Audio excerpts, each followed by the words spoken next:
So now, what's left to discuss? So he discussed the different ways to break free from the laws of nature via the names of Hashem. Again, either through the attainment of enlightenment or to accomplish actual physical changes in the physical world. Then he talked about using angels, being mashbia, what's called being mashbia, angels to force them to do your bidding, a person's bidding. So now he has to explain to us what about the negative side of things, right? What about this is what we call, let's call it white magic, right? Let's call it right. But what about the black magic? Where does that stand in the world of? Where does that come from, and where does that stand in the system that he's setting up? Okay, so let's see this. So this is page 206, letter Ches. Okay, chapter 2, part 3. V'hinei acharei heyois gzeiras chochmosoi. Now that Hashem decreed through His wisdom, sheyeh ba'olam tov v'ra, that there should be in the world good and evil. Hoyo hasidur. Now this word is interesting. He's going to repeat it a few times here in this paragraph, so let's focus on that word. I'm not sure what he wants to do with it, but Hoyo hasidur. So the arrangement was sheyimotze be'emes hara b'chol hamadregos she'efshar lo limotze, that there should be evil, that evil should exist in all the levels for which it would be possible for it to exist. Okay, once HaKadosh Baruch Hu decided that there should be such a creation called evil, so then evil would exist in all layers of creation, wherever it would be possible for evil to exist, and any level that would be possible. Meaning clear. What does it mean possible? What does it mean? What do you mean by possible? I guess he means that there might be some higher levels which are completely pure, and that it's just physically, but it's spiritually impossible for evil to exist in those levels, right? But once HaKadosh Baruch Hu decided there should be evil, so the siddur was, the arrangement was, Rabbi Aryeh Kaplan does not translate this word siddur in his translation, because it just stands out. I don't even know but the arrangement was, okay, we'll translate as arrangement. Okay, v'tiya ha'avodah. So now, once evil exists in all the levels, what is man's service? V'tiya ha'avodah la'odam. The man's service is sheyimna mimenu hashlita v'ha'pu'ula, that he should prevent from this evil any dominion and any action. Right? Well, very easy for us to know, envision this, is because there's a virus in the world. So how do we, if we want to, suffocate it, is we gotta not give it any chance to express itself. Right? If the virus would have no chance to express itself, then it would just eventually die out and would not exist. So similarly, Hashem created evil, right? And there is an ability for a human being, through his bechira, through his choice, either to give expression to this evil and bring it into the world, and then it continues, and evil could also be contagious because people copy people, whatever, right? Or he does not allow this evil to express itself, and then if nobody in the world would give any evil expression, then eventually evil would just cease to be relevant, and it would just suffocate, right? It would be also not exist, right? So that's the avodah. That's the avodah. What's the service for humans? That he should prevent it any dominion and any action. B'chol d'rachav, in all its ways, umadregoisav, in all its levels, until its whole element, its whole essence is completely removed from the entire creation. Good? Tire. Now see, Sheha'odon is Baruch Shmoy, Hinei Amitas Inyonoi, Shoilu Menu Kol Min Chisoron Shiyya. Now, remember, we're basically saying, remember that the Master himself, meaning Hashem himself, right, he cannot possess any kind of lacking, right? Hinei Amitas Inyonoi, his true essence, it prevents him from experiencing any sort of lacking. Like he wrote in the first chapter of this whole book. V'rak b'bruim, and only in the creations, efshar sheyimotzu hachisroinos v'harois. Only within those things that were created, there you could find lacking and evil. V'hinei hoyo hasidur, again, so, and now was the arrangement, sheyiboru madregos toiv laberuim, that there should be levels of good that were created for the creations. V'yiborei lahem hahefech, and also there should also be created the opposite, shehu hara, which is the evil. Shehu hamitzius, because that is the entity, mashi efsher sheyeh lara, which is not the entity, which is the existence that was created to be possible for evil to exist. You know what I'm saying? He's saying, what does it mean that evil was created? Not that evil was created, the possibility of evil was created, right? Because, I mean, whatever, it's self-understood, right? Yeah. You don't create evil because then it's there. The point is that the possibility of evil was created, and now it was a choice. And now the person would come through his service. He would remove from himself, and from the creation, kula, the entire creation, esara kula, the entire the entire evil, right? The possibility of evil existed.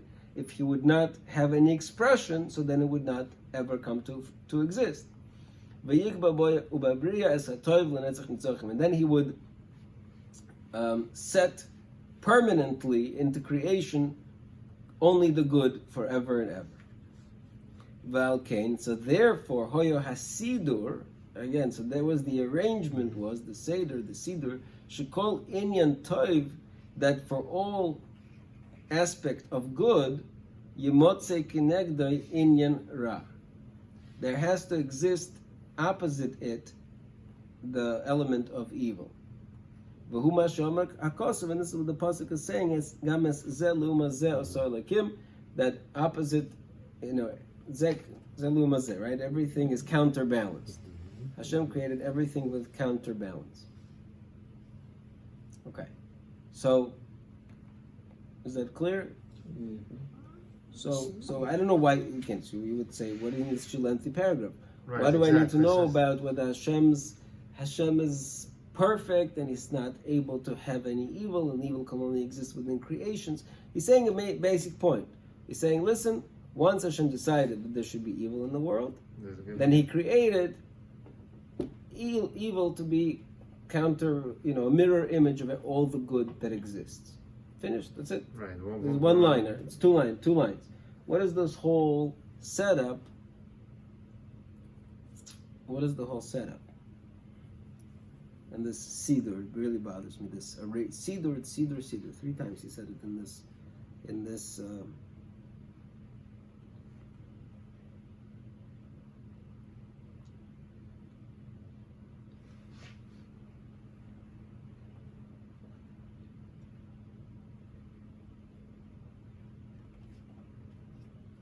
Okay, so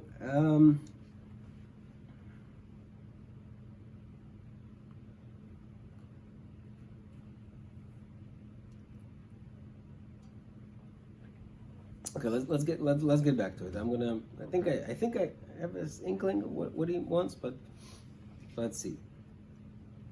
And we'll have to get back to something in the first section. But okay, let's see. V'rak b'dover echad. So now he tells us somewhat of a side point, I think. V'rak b'dover echad yoser hatov lara. And there's an interesting line, though. There's only in one element, in one aspect, is good kind of trumps over evil. Only in one aspect does good rise above evil. Only in one aspect. I think maybe lots of aspects. Right. Only, he says, in one aspect does good rise above evil. Why? In what aspect? Sh'hatoiv, that the good, sh'roshehu shleimuso yisborach, hakodem v'hanitzchi. The root of good is Hashem's perfection, who is infinite, without beginning and without end. So good, by definition, is an infinite quality. V'hara einay ladover nivra, while evil is only a thing that is created. l'shiyivutul, and it's only created to be destroyed. The whole purpose of evil is created, as a self-destructive creation. As an expiration. Right. Ve'eloi l'shamish ela kol zman ha'hishtadlus shel ha'odam. And it's only created to exist during this era, which he called hishtadlus, the time for effort. Right? Remember, he said that the universe was created with two stages. There's olam haba, olam hazeh. Olam hazeh is the time for hishtadlus, and olam haba is the time for reward. Right? So the evil only will exist during the time of hishtadlus, that we mentioned above. So by definition, good is unlimited and evil is limited. So but that's otherwise it's clear, and it's very important to appreciate this, that really for every negative, for every good, for every positive, there is a mirror negative. For every positive, there's a mirror negative. Okay, good. Let's continue. V'hinei. Okay. V'hinei al pi derech hazeh. Now, according to this way, so this was kind of a setup. Now, v'hinei al pi derech hazeh. According to this way, just like HaKadosh Baruch Hu created a way for a person to obtain ha'ora, enlightenment, v'haskola, another word for enlightenment, right? V'ruach hakodesh, and ruach hakodesh. Outside of the normal ways of the physical world. Cain, same way.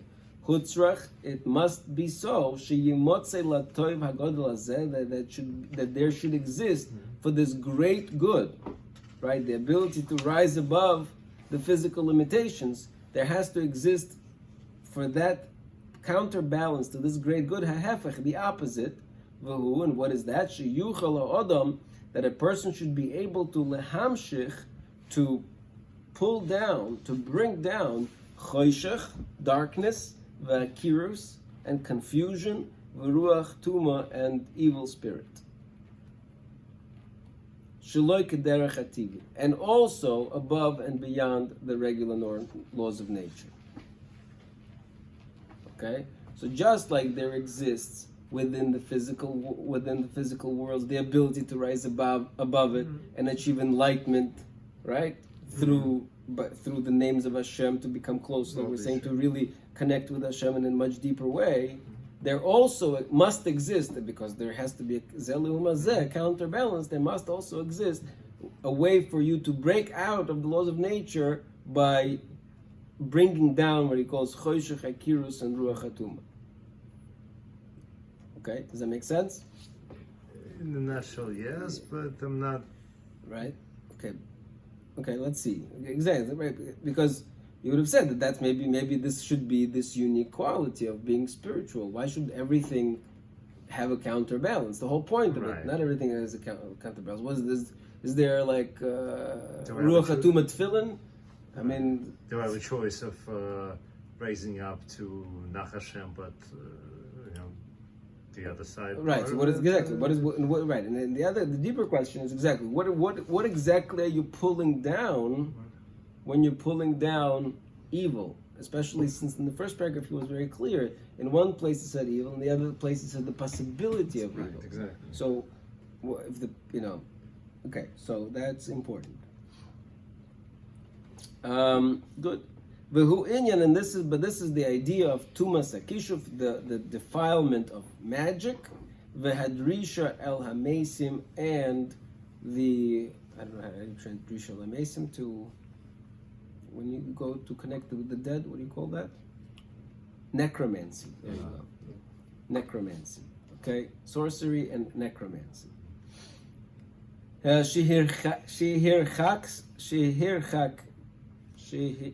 Shehirchikasnu, that the Torah distanced mehem. V'inyanam, and their whole ideas. Who himshich al yidei haskoros. Now over there also it is pulled down through some kind of mentioning, some kind of incantation, b'tanoim yaduim, in specific conditions. Hashpoyis hatuma v'zuma, the influence of tuma and zuma. Right, so spiritual defilement. You also, it's a similar system. He's telling us that it's also some kind of incantations, right? and you also bring down this darkness of Tuma. What you're bringing down is actually the distance from Hashem. You're bringing down this chisaron, this lacking of it that he created. Okay, we have to look back in the first chapter to really get that particular aspect, or to some degree. Hefech advekus boy mamash, and this is the opposite of clinging to Hashem. Exact opposite.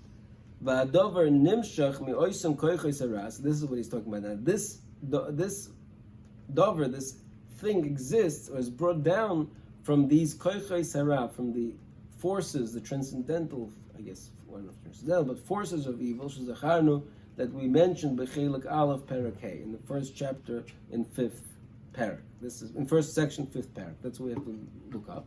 Shehus mulahem, that were set for them b'gzeiros yizborch, through the decree of Hashem, shemois, also names, yuzkuru bom, that when they are mentioned with it, using those names, that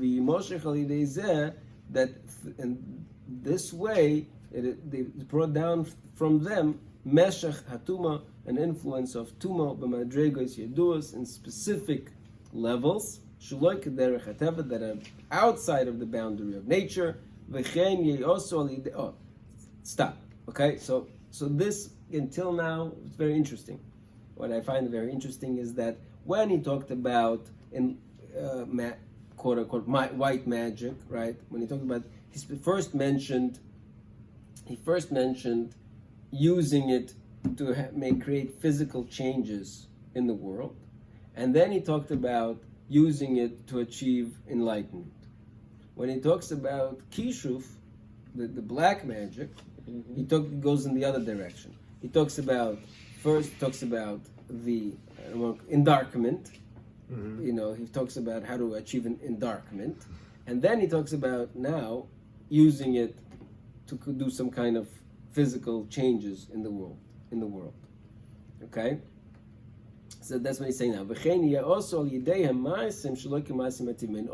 via these names, you could also achieve actions, right? Actual actions, physical actions, that are out, not like regular physical actions. Just like the actions of the sorcerers, of the pharaoh, of the parai, Mizulosman, and their likes. Whatever that was given over to them, that they have the ability to act, and whatever specific borders that were set for them. Right? Like, for example, let's say the Medrash says that they cannot act on when Bekinim, they were not able to recreate it because it was too small. Right? So that's one of the boundaries. Whatever that means. I don't know why a small thing should be a boundary. If anything, you'd think that it'd be much harder to stop the sun in its tracks for 3 days than it would be to bring out some lice. But again, I don't know anything. Now let's continue. So if it's zelu mazel, let's see. We talked about enlightenment versus endarkment. We talked about creating physical changes through the names of Hashem versus creating physical changes through the Angels. He didn't say Not that. no. 1 second. Versus creating changes through the names of Tuma, right? So which other aspect of extra laws of nature activity did he not yet mention? If it's Zelu Mazeh, everything has to be parallel. So the angels, he didn't talk about the angels. He spoke about controlling the angels on the side of good. What about the side of bad? So let's see what he says. V'chein al yidei hashedim. Similarly, al yidei hashedim, through the medium of the shadim, he also masim kaela, these types of actions can be accomplished. Lefi mashnimser biyodam, what is also was given over to them, the authority, gam heim shiyasu, that they were able to do, ubegvulim ahem yuchadim lehem, whatever, of course, again, also limitations that they were given within the limitations. So now it's parallel. We have enlightenment versus endarkenment. We have names. What's the word? I don't know. Let's say Kabbalah versus sorcery, right? And we have angels versus shading. Angel versus shading. Okay. Okay. Let's just finish this whole. We just have a few more lines, so we'll finish this chapter. Now, within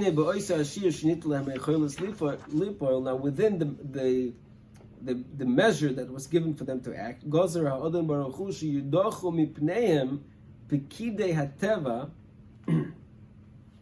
he's talking about the shadim still, that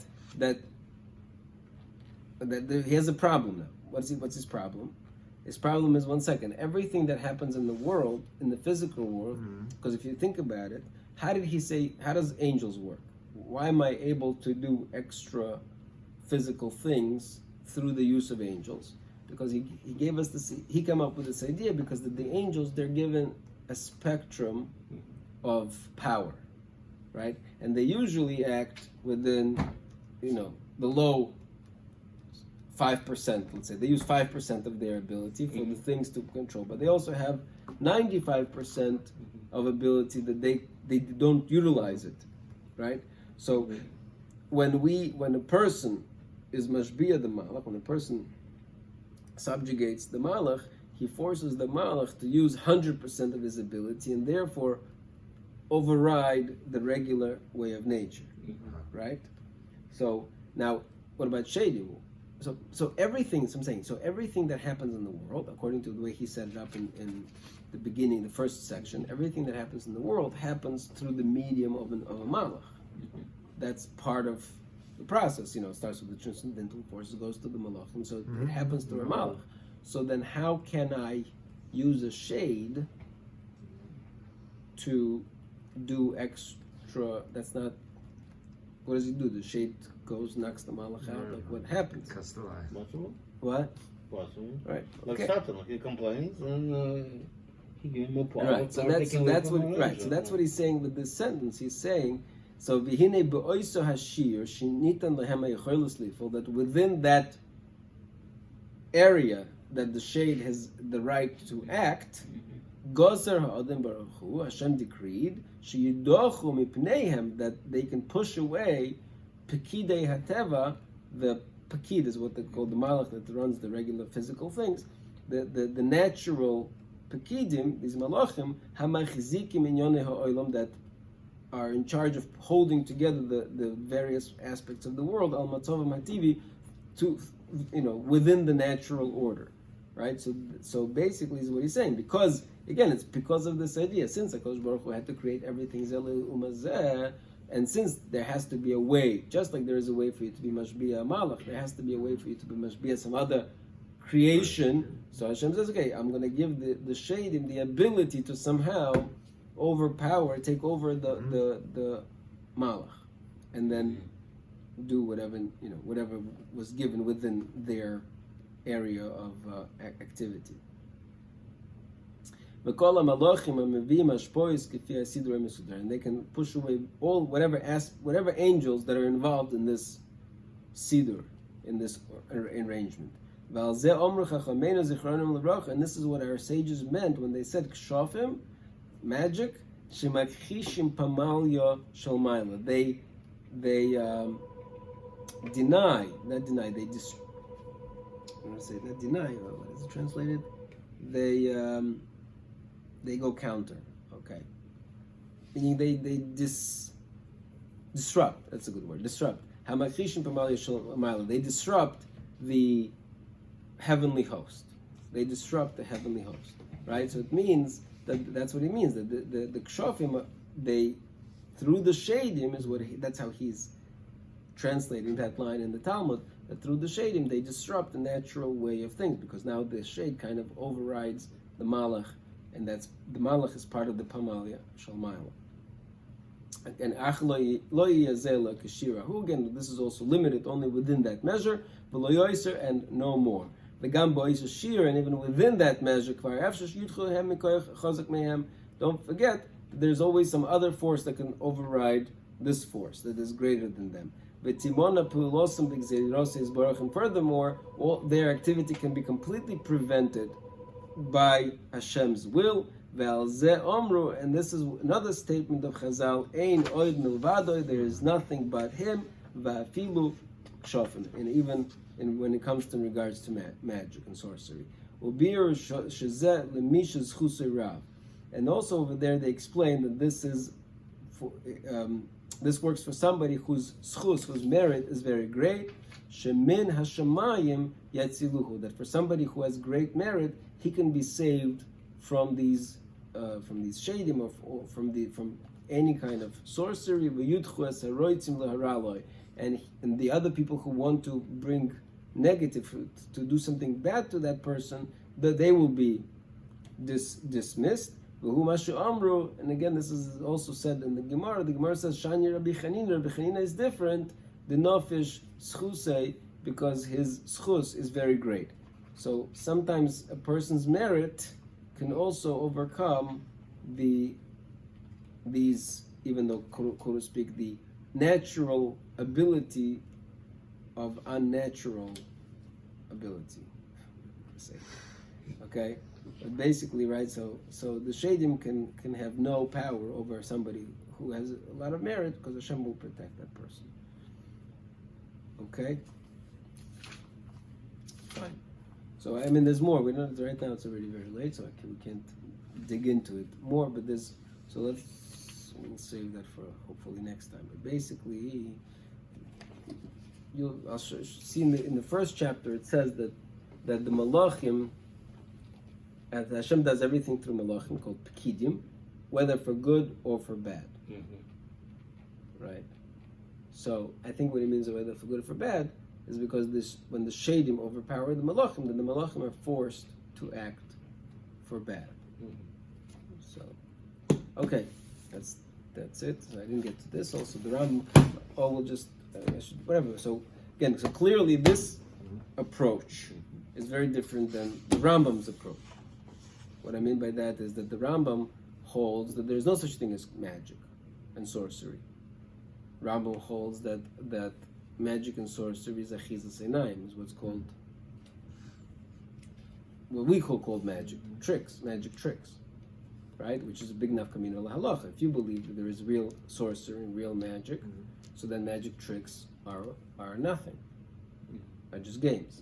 But if you believe there is no such thing as sorcery, and so when the Torah forbids kishuf, it's referring to the magic tricks. So then, according to the Rambam, magic tricks would be against halacha. So there's a lot of major nafkaminas. So that's what I wanted to read here from the Gra. There's a famous line here from the Vilna Gaon. This is Yoredeya Kuf Ayin Tes, very small siman, right after Hilchas Rubis. So there is one chapter, one siman on not following the ways of the Goyim, and then there is one siman, literally one siman, on Hilchas Me'oinen Umechashev, the laws of magic. Right? All of just one section. So over here it says,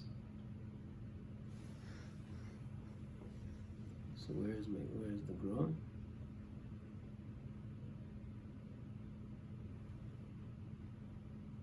don't know where it is. I lost it.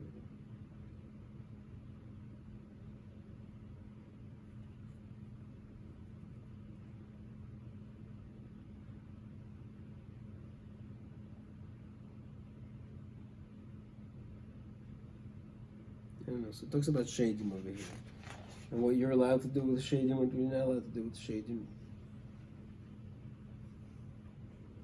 Okay, I can't find the Gra right there, anyways. But I had it. I don't know.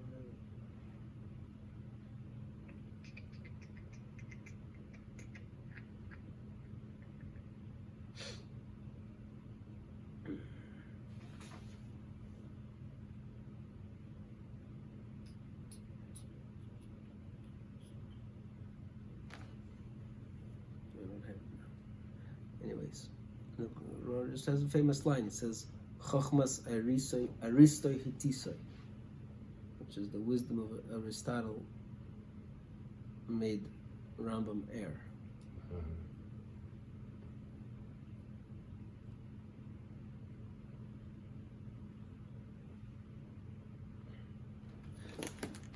Anyways, not to argue with the Gra, but see from the lines that we saw from Hilchos Pesach, I'm not sure.